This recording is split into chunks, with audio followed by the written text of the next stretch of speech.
So, Isaiah 30 is not a gentle chapter. If you're paying attention, you'll realize that it does not open with encouragement.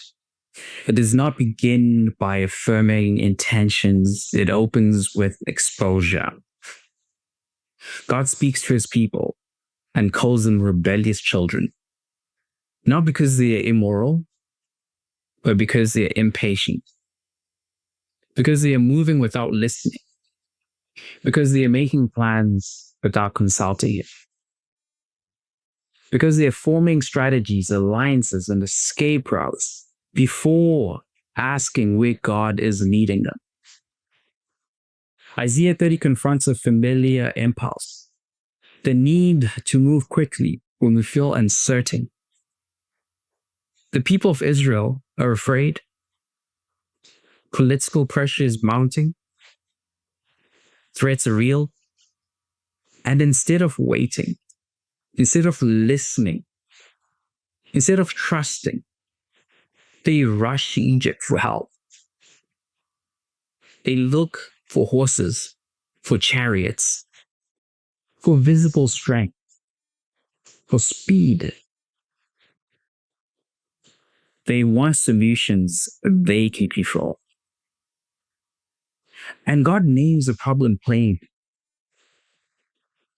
Not just that they sought to help themselves elsewhere, but that they did so without him. They moved first and listened later. That's a problem. They rushed ahead of relationship. Isaiah 30 reveals something uncomfortable but essential. Hurry is often a substitute for trust. The chapter describes people who do not want to hear the truth.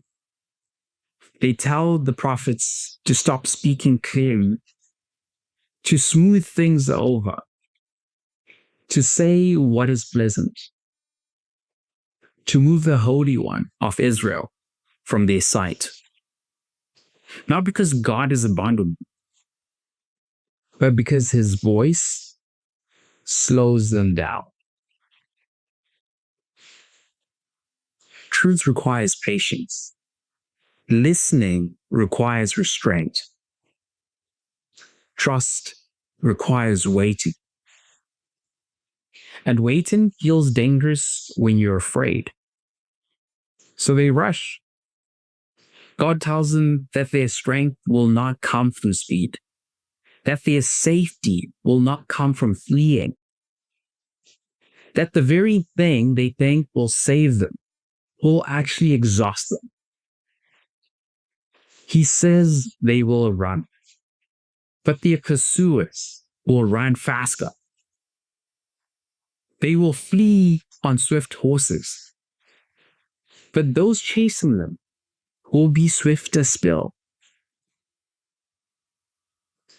This is what happens when movement is disconnected from obedience. Isaiah 30 then delivers one of the most piercing lines in all of Scripture.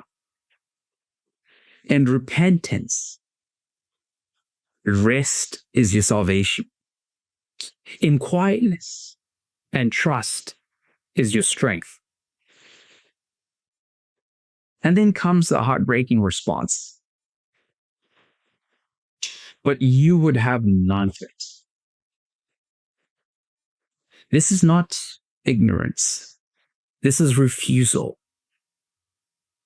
The people do not lack information. They lack restraint. The people do not lack information. They lack restraint. They want progress without posture, movement without submission, results without rhythm. And this is where Isaiah 30 speaks directly into our mornings. Because we live in a culture that worships speed, that praises hustle, that confuses urgency with importance.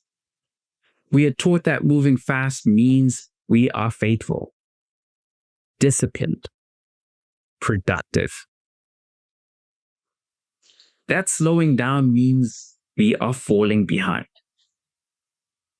But Isaiah 30 exposes that lie. God is not opposed to God is not opposed to movement. He's opposed to movement that ignores him.